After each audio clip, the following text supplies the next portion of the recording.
ہمارے وزیر اعظم کو اپنے کپڑے بیچنے پڑ رہے ہیں اور وہ جو ننگے تھے وہ اس وقت ساری دنیا کو کپڑے پہنا رہے ہیں، اور اس کے لیے ہم نے ایک بہت طاقتور فوج اور دنیا کی نمبر 1 ایجنسی بھی تیار کر رکھی ہے، اور اس کے ساتھ ساتھ ہم نے ایٹم بم بھی بنا رکھا ہے۔ تو یہ سب چیزیں ہونے کے باوجود بھی انڈیا ہمیں ہر محاذ پر شکست پہ شکست دیے چلا جا رہا ہے۔ اللہ اللہ کر کے کہیں سے عمران خان صاحب ہماری سیاست میں داخل ہو گئے تھے، وہ اس اسٹیٹس کو کا حصہ نہیں تھے، اور انہوں نے ہمیشہ اپنی سیاست میں اسٹیٹس کو ختم کرنے کی بات بھی کی، لیکن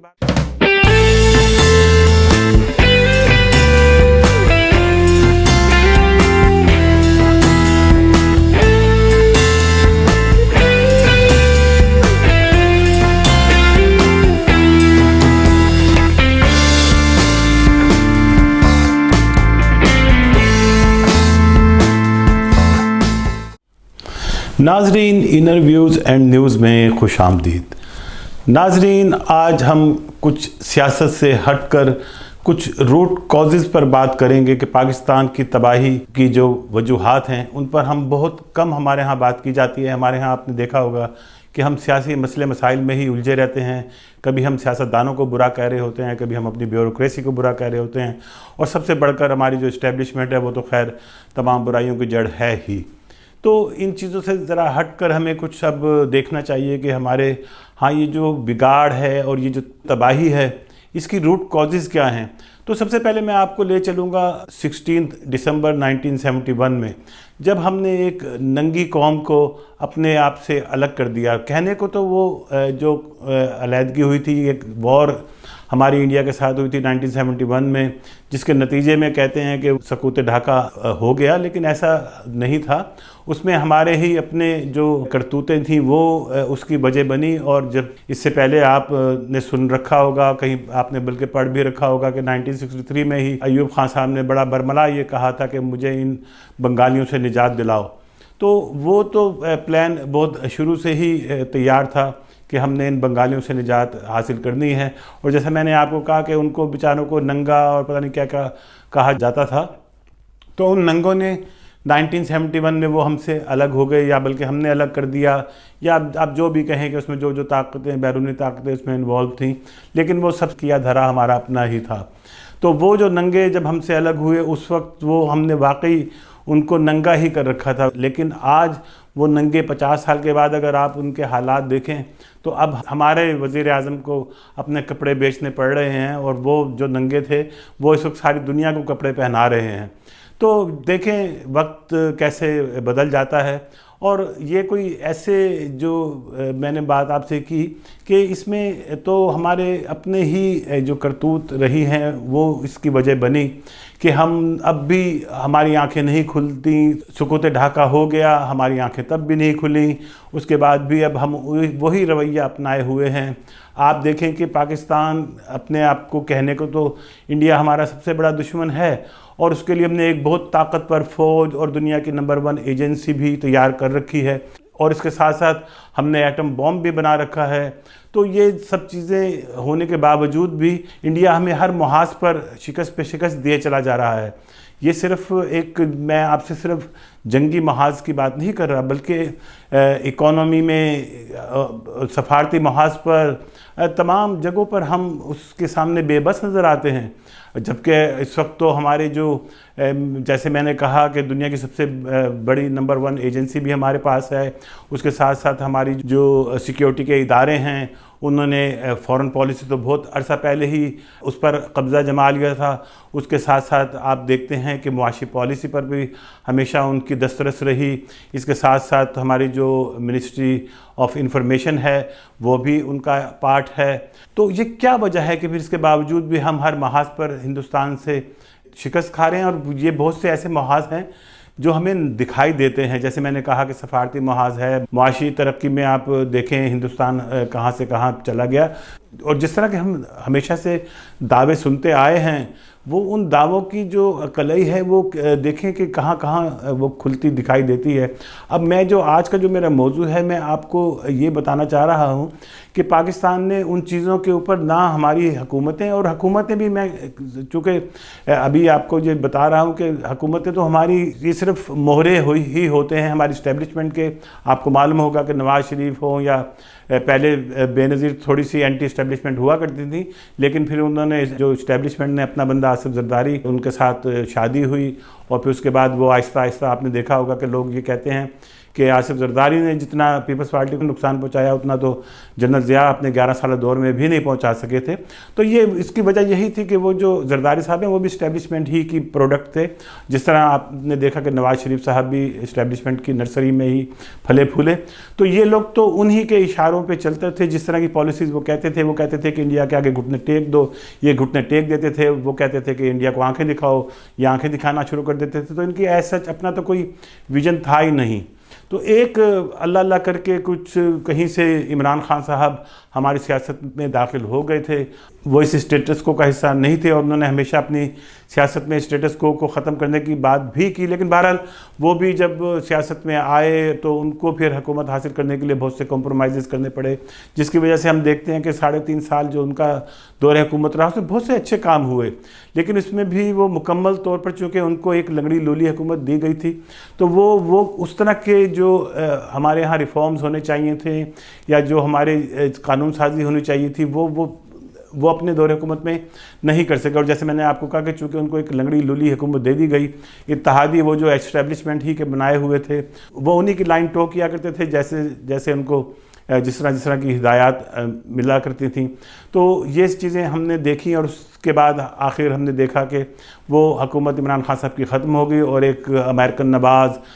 اسٹیبلشمنٹ نواز حکومت وہ اب اس وقت وجود میں ہے، اور وہ اپنا کام کر رہی ہے۔ عوام کا تو تیل انہوں نے نکال ہی دیا ہے، اور یہ تیل جو عوام کا نکل رہا ہے، یہ تو خیر 75 سال سے عوام کا تیل ہی نکل رہا ہے۔ جو ہماری ایلیٹ کلاس ہے وہ تو ہمیشہ ہی پاکستان میں آپ نے دیکھا ہے کہ اصل میں تو موجیں انہی کی لگی ہوئی ہیں۔ وہ پاکستان میں ایسے آتے ہیں جیسے انگریز وائس رائے ہندوستان میں آیا کرتے تھے، اسی طرح ہمارے جو اب سیاستدان ہیں وہ دبئی میں بیٹھ کر یا لندن میں بیٹھ کر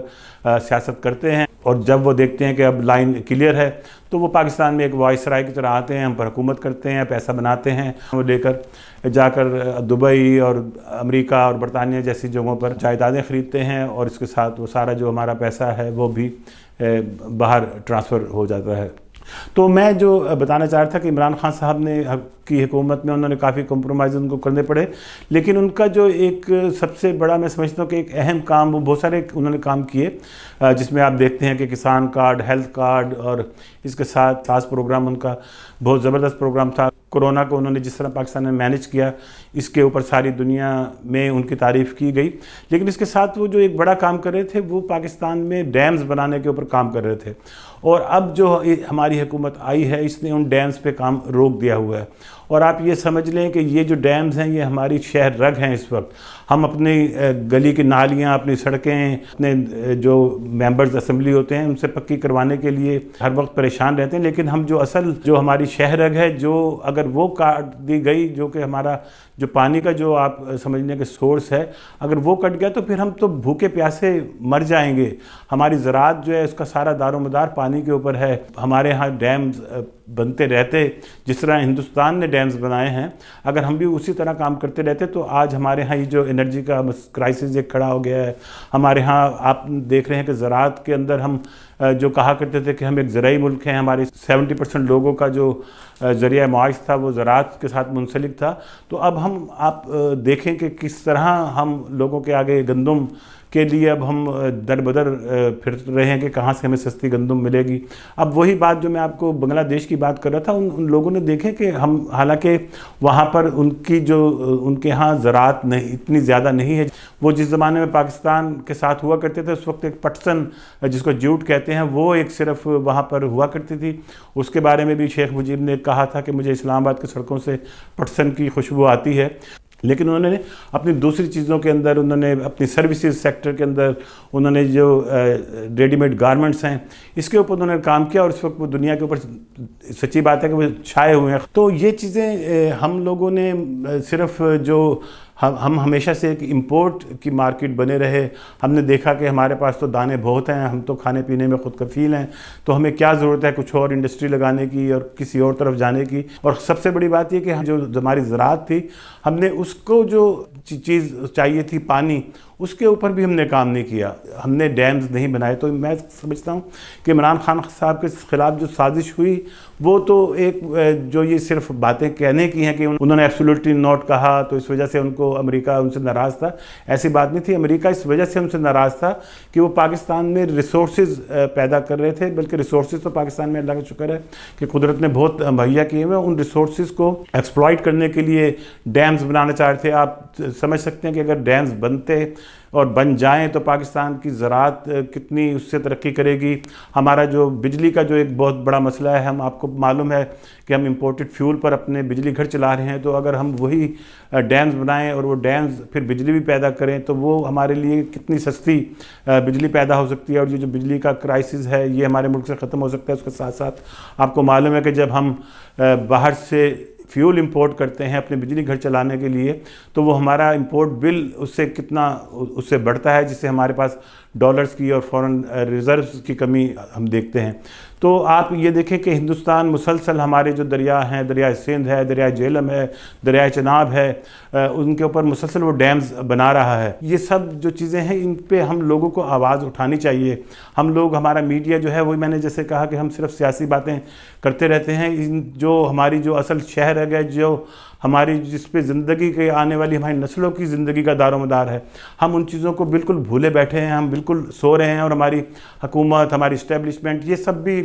چونکہ ان لوگوں کے پاکستان میں اب اسٹیک رہے ہی نہیں۔ آپ نے دیکھا کہ ہمارے تمام جتنی بھی ایلیٹ کلاس ہے وہ سب کے سب ان کے پاس فورن نیشنلٹیز ہے، وہ ان میں سے ایک آدمی صرف پاکستان میں موجود ہوتا ہے، اس کی باقی ساری فیملی، ان کے بچے، ان کی جائیدادیں سب پاکستان سے باہر ہیں۔ تو یہ لوگ تو آپ کو معلوم ہونا چاہیے کہ یہ لوگ جب بھی ان کے پاکستان سے انٹرسٹ ان کا ختم ہوگا، یہ فوری طور پر اپنا سامان اٹھائیں گے اور باہر جا کر سیٹل ہو جائیں گے۔ تو ہم لوگوں نے جنہوں نے پاکستان میں رہنا ہے، جو پاکستان کے 25 کروڑ کے قریب اس وقت آبادی ہے، یہ آبادی بھی ہمارے اوپر ایک بہت بڑا بوجھ بنتی چلی جا رہی ہے۔ ہم نے اس کے اوپر کوئی خاطر خواہ اپنی آبادی کو روکنے کے لیے کوئی کام نہیں کیا۔ بنگلہ دیش ہی کی جیسے میں آپ کو بار بار مثال اس لیے دے رہا ہوں کہ بنگلہ دیش جب ہم سے الگ ہوا تھا تو ان کی آبادی ہم سے تقریباً 1 کروڑ کے قریب، ان کی آبادی ہم سے زیادہ تھی، لیکن اس وقت اگر آپ بنگلہ دیش کی آبادی دیکھیں تو وہ تقریباً 16 اور 17 کروڑ کے درمیان ہے، جبکہ ہم 22 اور 25 کروڑ کے قریب اپنے آپ کو کہتے ہیں، لیکن میں سمجھتا ہوں کہ شاید ہم اس سے بھی کچھ 1-8 کروڑ زیادہ ہی ہوں گے، کیونکہ ہمارے ہاں تو آپ کو پتہ ہے کوئی اس طرح کا کوئی سائنٹیفک سسٹم ہی نہیں ہے کہ ہمیں پتہ ہو کہ ہماری اصل آبادی کتنی ہے۔ ہماری تو ہاں آبادیوں کو چھپایا جاتا ہے، کراچی والے روتے رہتے ہیں کہ ہماری جو اصل آبادی ہے اس کو آدھا کر دیا ہے، تو اس طرح پتہ نہیں اور کہاں کہاں کی آبادیاں آدھی ہوئی ہیں۔ ہمارے ہاں ہر چیز کو چونکہ پولیٹیسائز کرنے کا ایک رواج ہے، ہم اپنی ہر چیز میں پولیٹکس کو